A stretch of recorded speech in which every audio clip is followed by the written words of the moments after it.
Hey everybody, it's DJ. Hoping to do another video today. Not hoping, I guess I am doing it. So, I forgot about the box. So, a long time ago, like long enough where we had to dust the box off, I had put in, I asked people to put in suggestions for anything they wanted to hear more about. And then I forgot about the box. So I thought today, now that someone reacquainted me with the box, we would reach in and see which one I should pick out. Got this one. Ta-da! I will read it. Because I continue to be amazed by how DJ is able to locate the areas of distress without me telling her and make all good, how are you able to interpret my body's signals? It's a great question. And wow, really good question, very common question. A lot of people always want to know, how do you know? How did you know to go there? How did you know to ask that question? So what I am paying attention to, I'm paying attention to physical, right? So when I put my hands on the feet, is usually where I start, but I don't need to start there. I'm paying attention when you walk in the door, when you sit down, when you're talking to Lisa or Beth, when you're getting up. Even though I might be petting Arby on the head or taking a sip of coffee, I'm constantly paying attention.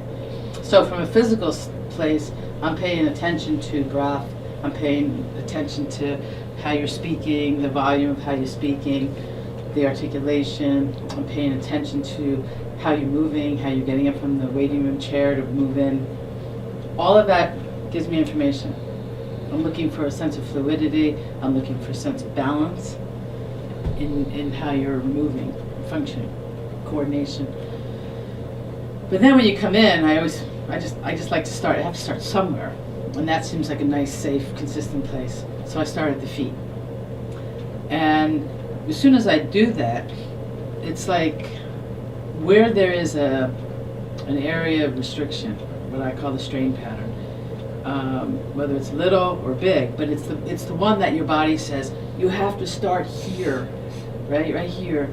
That comes up like this, because I expect when I have my hands in a certain way, right, and I'm tight, like just the slightest pull on your feet, I should be able to move right through your head, evenly up the legs, through the pelvis, the torso, shoulders, neck, head, right out the other side. If there was no strain patterns, it would be like, I'd be like right through you in no second, in no time at all, right? Anything that is off, a little torsion here, a little tightness here, that is what your body is, that's what I'm sensing right from the get-go. Now, what people always follow that up with was, well, how do you know? Because I can pretty much say this is something that happened in the last 24 hours, this is something that's been chronic for the last few years, or this is something from like a long time ago. And people say, how do you know that? How do you know that? It is interesting. It's not an easy answer. It's so much in the touch, but the quality, when something is acute, that means pretty within the last 24 hours, day or two, whatever. It has sort of an active, heavy, connecting quality to it. You know, like someone lifts something, and as they lift it, something torques in their sacrum. That just has that quality that just, again, it feels active, it feels sort of full, I guess is the word I want, not heavy, but there's a fullness to it, right? Muscles are tightening up around it. There hasn't been long enough for there to be connections to other strain patterns per se. That doesn't always happen, but sometimes if you fall down, it really is just about that fall before there's time for it to connect, which is why I always tell people, come in sooner than later, because we can minimize, I should say, some of the connections to other strain patterns. Because if you watch my video from my website, you'd see we have simple strain patterns, complex, chaos. The idea is we don't want to go to complex or chaotic strain patterns. We want to stay simple. So that has a kind of that full feeling where the muscles are sort of tightening around it, saying, we don't want this to go anywhere else. We want this just to be right here between us. So that's that. When there is a strain pattern, an injury or an area that is older, there is sort of a little bit of a head. It's interesting because it can be a little heavy or it can be really light. Wow, DJ, make up your mind.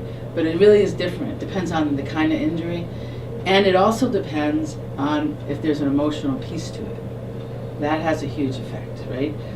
But there tends to be, if there is an older injury, oftentimes there will be so many complex strain patterns that the body has had to reorganize around. So it's like you're coming in because it's your right knee, and I'm not even going to your right knee, I'm going everywhere else. Why aren't you going to my right knee? Because the right knee, over time, the body has had to keep reorganizing in a way that isn't necessarily healthy. And so that gives me a sense. Now, sometimes, again, an injury sometimes creates a complex pattern right away. But the more complexity gives me a sense of how long this has been going on. And there's also where the origin is. We can narrow it down to, well, this and this and this happened when you fell.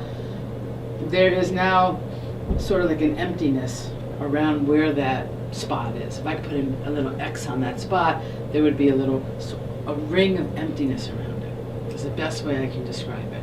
Where that area feels slightly disconnected from the whole, which maybe sounds like it contradicts that it's connected to the whole.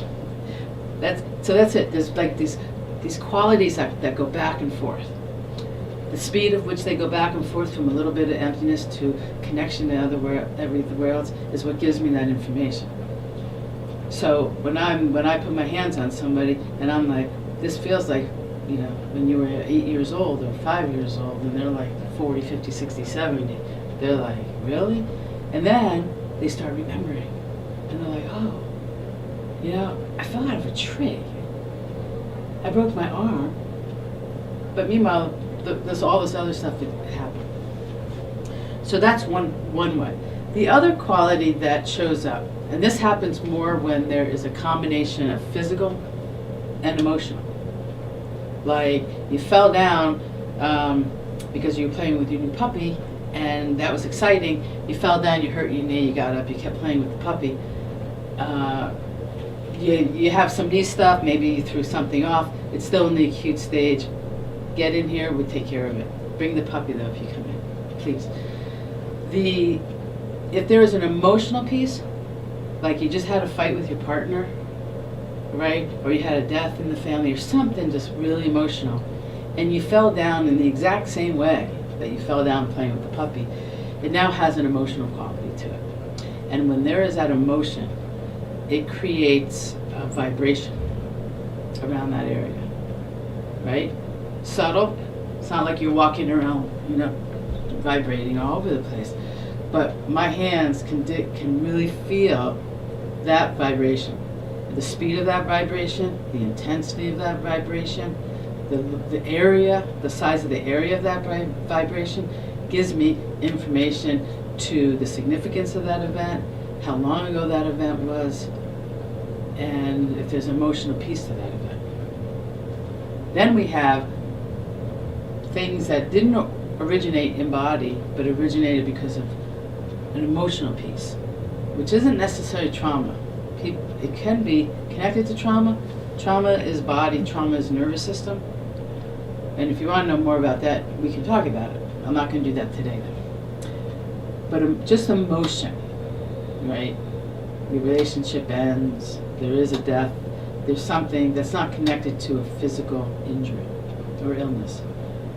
That creates, well, in craniosacral therapy, we would call this energy cyst, because it's like the area where that's holding it, because bodies hold that, right? Brain that gets initiated, some parts of the brain, and then it gets held in our body. Where our body is holding that, it's like there is this moat of emptiness around it. Here's the area, and then there's this emptiness around it. The degree of emptiness gives me a sense of how long or how significant this has been going on. How disconnected. The bigger the area, most likely, not always, there's a greater disconnection to what's happening there.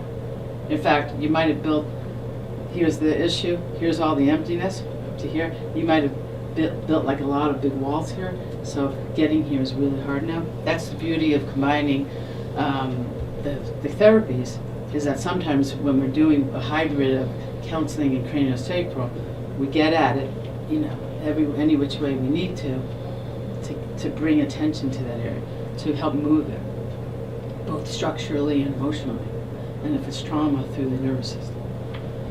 So those are the kind of the big ways, the things I'm paying attention to.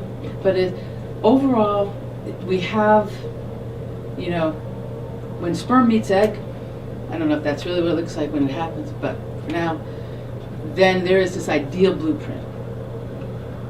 Every moment after that, there is potential for something to be tweaked just a little bit. Sometimes there's big issues, sometimes it's a little minor, sometimes it's just a little something that didn't get expressed over there, or a little I don't use my body well over here. Sometimes it's what we eat.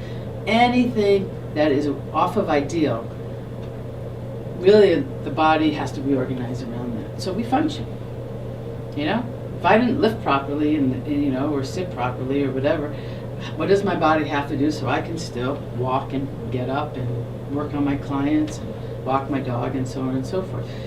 But all of that gradually leads us to that place of stress, pain, emotional issues, decreased quality of life, inability to thrive, so on and so forth. So we have to go back in time, peel the body away, move from where it is today, and take it back through its levels of dysfunction, so we reorganize towards health in the direction of that idea. I hope that's from Peter. Peter, I hope this answers your question. And if you're in the office, come in. This box will be here. I promise I'll look at it. This was good. I like this. Give me a call. Let's talk. Take care. Bye-bye.